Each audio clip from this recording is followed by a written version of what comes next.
buenos días, buenas tardes y buenas noches a todos los suscriptores y fans de Compliance Sin Fronteras. El tema de hoy es más que interesante, es criminal compliance, pero desde el punto de vista procesal. Así que a quienes están incursionando en esta rama, tengo el honor de estar acompañada por Jessica Frutger. Hola Jessica, ¿cómo estás? ¿Qué tal? ¿Cómo estás, Jimena? Buenos días, buenas tardes, buenas noches a toda la audiencia.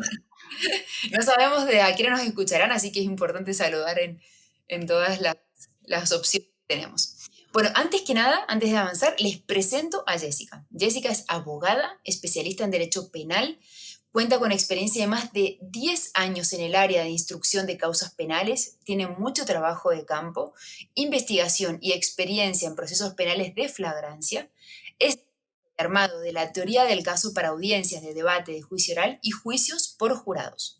Además, es Leadership Professional en Ethics y Compliance Certification y Anti-Money Laundering. Así que bienvenida, Jessica. Un placer estar contigo en este nuevo podcast. Bueno, gracias por la presentación, gracias por la invitación también. Y bueno, esperemos que sea algo enriquecedor para toda la audiencia. Invitamos a aquellos que quieran acercarse a lo que es el Criminal Compliance, que se acerquen, porque es una buena oportunidad de formar una gran comunidad. Sí, efectivamente. Y es una de las ramas que no podemos dejar de contemplar, ¿no? Claramente. Jessica, tienes una larga experiencia como penalista. En España, por ejemplo, la legislación referente a la responsabilidad de las personas jurídicas data del año 2010, a lo largo del cual las empresas han tenido tiempo contrastado para comprobar efectivamente las ventajas de incorporarlos, ¿no? Ahora, la pregunta clave aquí es, ¿cómo ha sido el sector privado el beneficiado de esta evolución y cuál ha sido tu experiencia en los juzgados argentinos, ¿no? Bien, en Argentina es algo muy reciente. Recién el 1 de marzo del año 2018 entró en vigor la ley 27.401 que estableció lo que es la responsabilidad penal de las personas jurídicas por delitos de corrupción. Si bien Argentina ya tenía en su código penal este tipo de responsabilidad por delitos tributarios, delitos aduaneros, residuos peligrosos, contrabando, no tenía por específicamente delitos de corrupción. Esta ley se incorporó en su plexo normativo el régimen de la responsabilidad penal para las personas jurídicas por los delitos, por ejemplo, de cohecho, tráfico de influencias nacional y transnacional, negociaciones incompatibles con el ejercicio de las funciones públicas, concusión, bueno, también con los delitos de enriquecimiento ilícito de funcionarios y empleados y balances e informes falsos, que se agravan con el fin de ocultar el cohecho y el tráfico de influencias previo, ¿no? La ley también determinó que va a ser optativo para algunas personas jurídicas implementar los programas de compliance, los famosos compliance programs, pero bueno, también establece que es una condición necesaria y obligatoria para aquellas empresas que deseen contratar con el Estado Nacional, ¿no? En aras de esta transparencia y ética en las negociaciones. Por lo tanto, para el sector privado fue necesario comenzar a desarrollar desde cero este tipo de programas, ¿no? Tan recientemente. Eh, lo que sí se vio es que se aumentó la cantidad de capacitaciones, la especialización en la materia, empezaron a haber certificaciones en escuelas de negocio para los compliance officers y se empezó a generar toda esta materia que hasta el momento era desconocida para nosotros.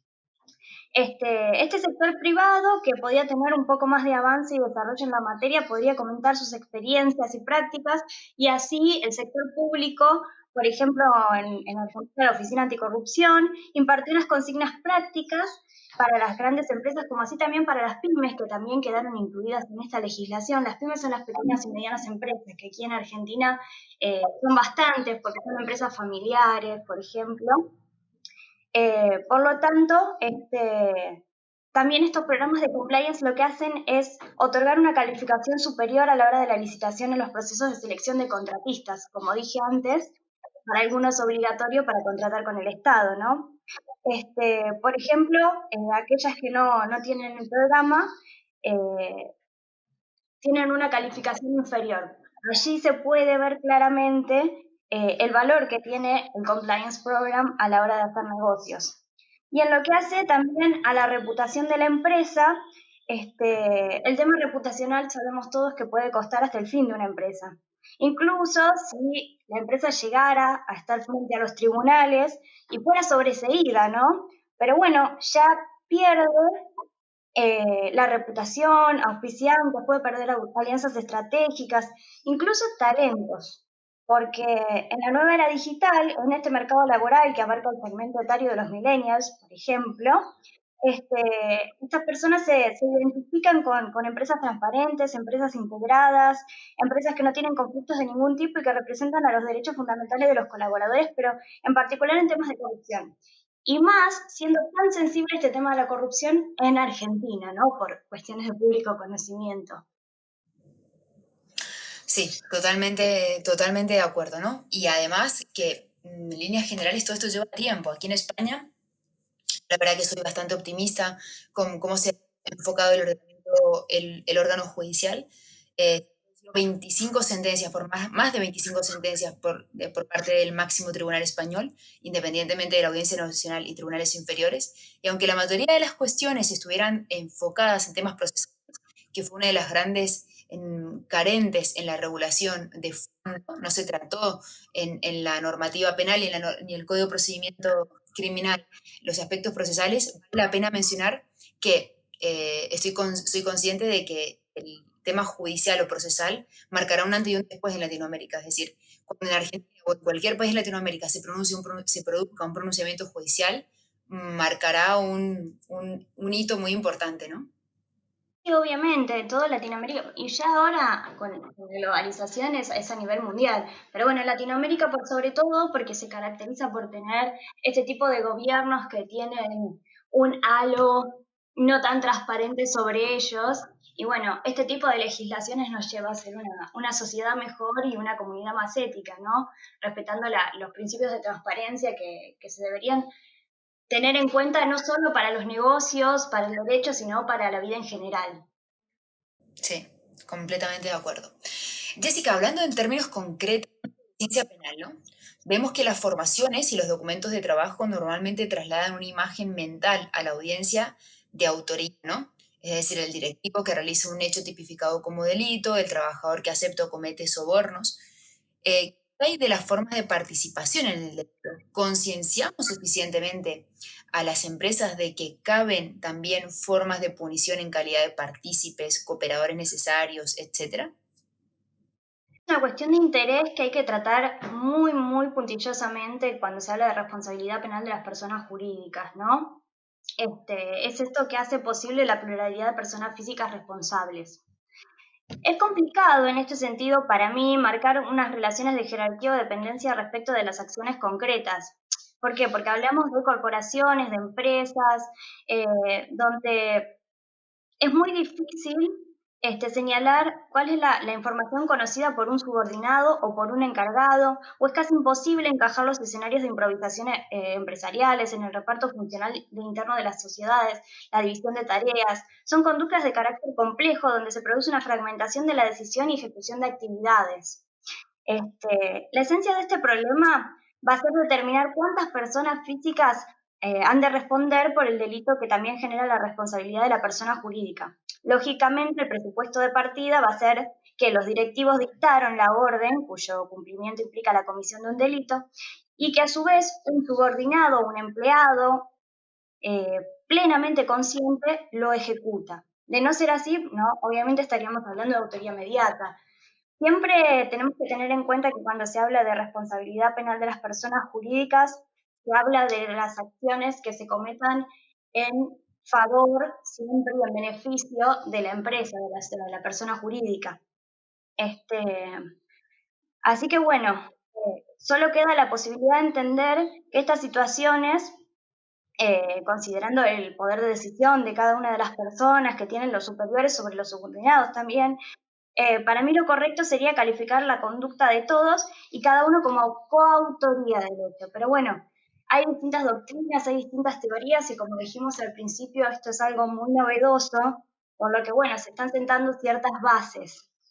Yo creo que a esta problemática estructural se debe añadir que la responsabilidad de la empresa no solo queda establecida respecto a una relación cerrada de delitos.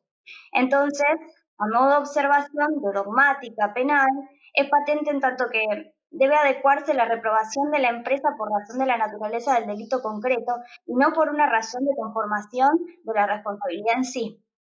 Este, A efectos prácticos, digamos, resulta altamente indeterminado que el sistema de atribución de responsabilidad de las personas físicas, porque no tenemos, como dije antes, establecido una dogmática clara que marque las intensidades y sentidos de atribución de la culpa empresarial. Yo creo que esto abarca la posibilidad de un sistema con garantías propias de que la persona física, como por ejemplo la antijuridicidad y la atribución de los hechos culpables, hasta una suerte de responsabilidad objetiva. Por lo que, bueno, habrá que analizar específicamente cada caso en particular y ver qué tipo de función, qué rol cumplió cada uno dentro de la empresa. Pero siempre teniendo en cuenta que es por aquellos actos que se realizan en beneficio directa o indirectamente de la sociedad no, de la empresa o de la persona jurídica.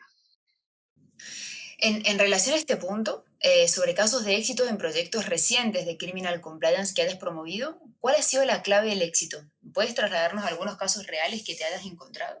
Hace tiempo tuve el honor de colaborar como asesora a la hora de implementar un canal de denuncias para una empresa de insumos de protección sanitaria descartables, ¿no? Este, a raíz de las capacitaciones que habíamos realizado para el personal, tanto el board como los empleados, se realizó un instructivo muy completo y lo suficientemente sintético y pedagógico como para que la comprensión sea total.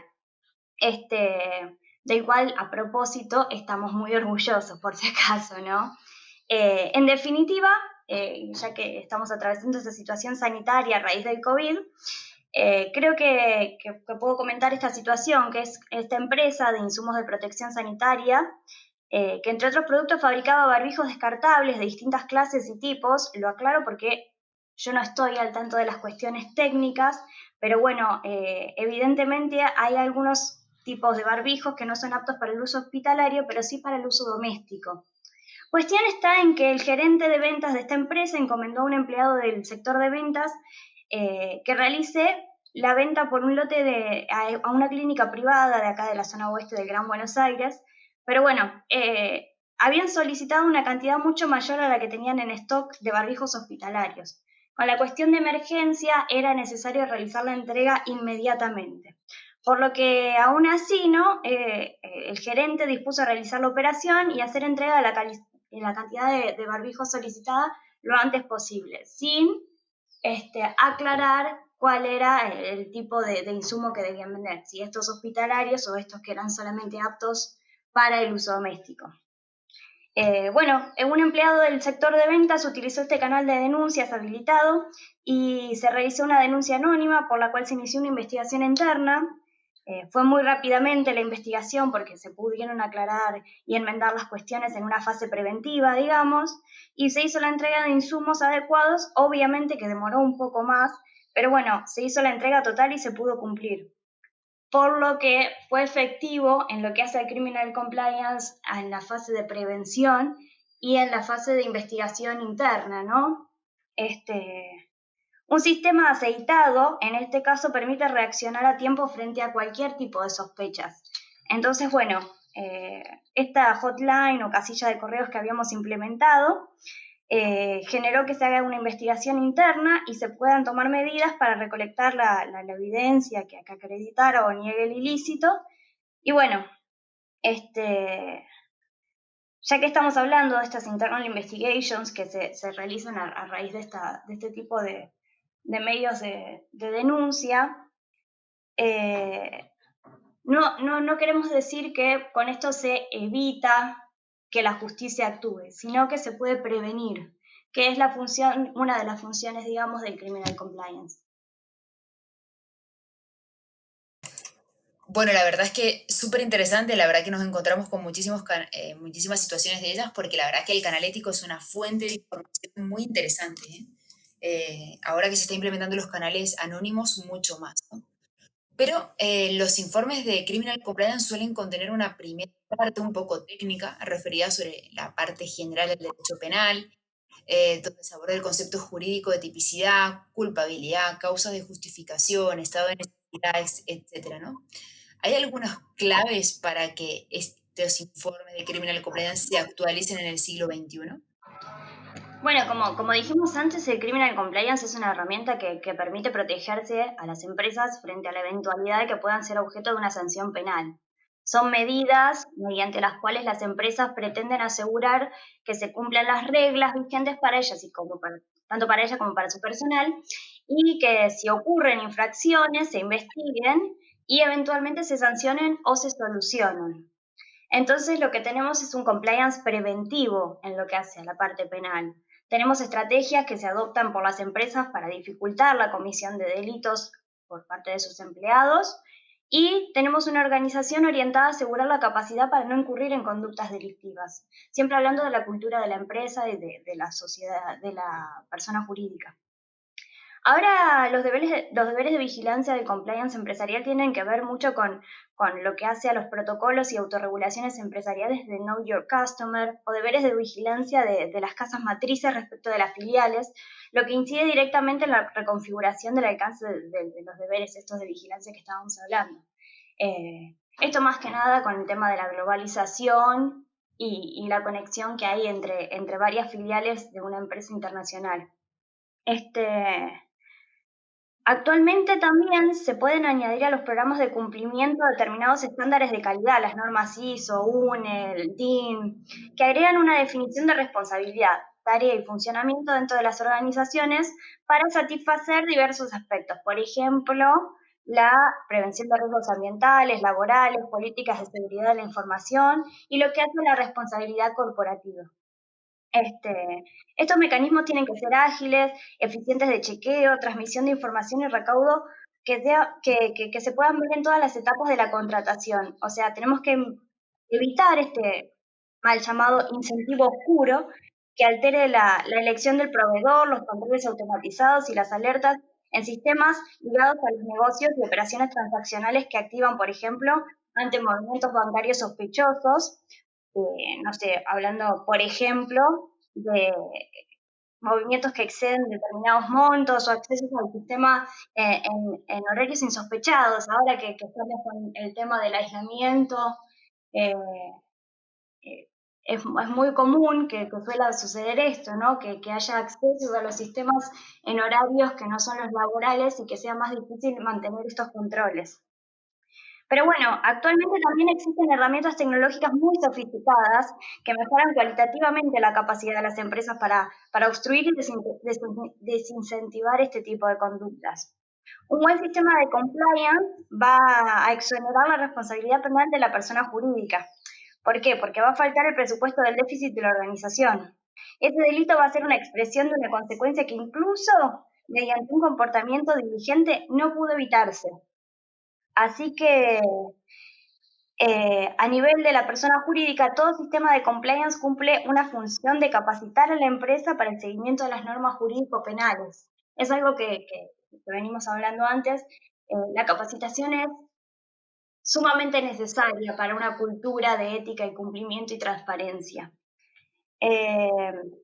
Yo creo que no basta con la existencia de conminaciones de penas o conductas, sino que además es necesaria una efectiva imposición de estas normas de prevención intraempresa. Y solo así se demostraría que el Estado, o sea, solo así se demostraría que puede ser grave la amenaza de estar frente a un proceso, ¿no? Frente al Estado, que afecte y que sea factible de imponer una pena a la empresa. Para mí, los programas de compliance deben ser idóneos para impedir delitos, ¿no? Y para ello es necesario gestionar eficientemente todos los riesgos jurídico-penales. Sobre esta base, ¿no? Yo creo que es necesario tener siempre un sistema de mapeo de riesgos muy confiable para poder desde allí desarrollar todo el programa de compliance, y más en lo que hace a lo criminal. Sí, efectivamente. Jessica, en relación a lo que veníamos comentando, ¿no? Que en Latinoamérica hay una cuenta pendiente a nivel judicial y que se espera que el rol del Poder Judicial fomente la implantación de programas de compliance y la generación de una cultura, ¿no? Es decir, que no hay solo una exigencia por parte del órgano ejecutivo o de órganos internacionales como la OCDE, sino también el rol del Poder Judicial. ¿Cuál es tu valoración? ¿Crees que el órgano judicial ha comprendido la importancia de compliance? ¿Crees que los jueces y fiscales que los integran a estos órganos judiciales o al Ministerio Público están formados en la materia? Bueno, si bien como profesional uno tiene ciertas críticas, acá en Argentina la ley es muy reciente, es tan reciente que hasta el momento ni siquiera contamos con jurisprudencia. Sin perjuicio de esto, yo considero personalmente que estamos mejor que antes, ¿no? Ya de por sí, más allá de las cuestiones que considero que deben modificarse, al menos hay una ley. Y con ello, ¿no? Creo que estamos en un lugar mejor para poder afrontar la lucha contra la corrupción. Yo creo que nosotros como compliance officers y más como sociedad debemos abogar por tener jueces y fiscales capacitados y especializados, así como por ejemplo se especializan en las temáticas que van surgiendo con el avance de la tecnología, por ejemplo en los ciberdelitos, en las cuestiones de género. Yo creo que internacionalmente hubo una enorme producción literaria y muchísima difusión de lo que es el compliance. Y hubo muchas estrategias de marketing para abogados y consultores, ¿no? Mucho material de divulgación, pero no a nivel tribunales. Yo, o sea, viéndolo desde el lado de adentro también, siempre la mayoría de los fiscales suelen empaparse un poco más en el tema, ¿no? Pero aún así se toma con mucho cuidado. Siempre va a ser necesario especializar los agentes judiciales, a fiscales, a jueces, como ya dije antes, como por ejemplo se los especializa en cuestiones de género o ciberdelitos. Si bien la ley puso al servicio herramientas nuevas, considero que no hay una variedad de jueces y fiscales capacitados para evaluar la efectividad de un programa de compliance, por ejemplo.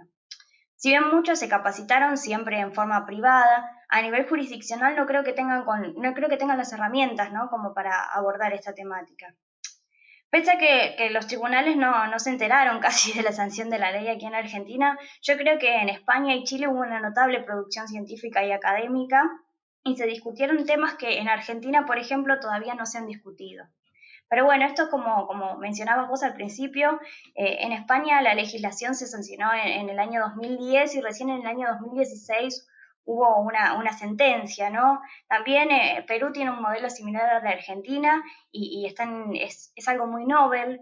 Chile incorporó en el año 2009, creo, el Instituto de la Responsabilidad Penal de las Personas Jurídicas, pero bueno, recién el caso de Cerecita, que fue un caso resonante en Chile, donde su sentencia mencionó no específicamente el tema de la responsabilidad penal de las personas jurídicas, pero sino en lo que hace a compliance, programas de cumplimientos.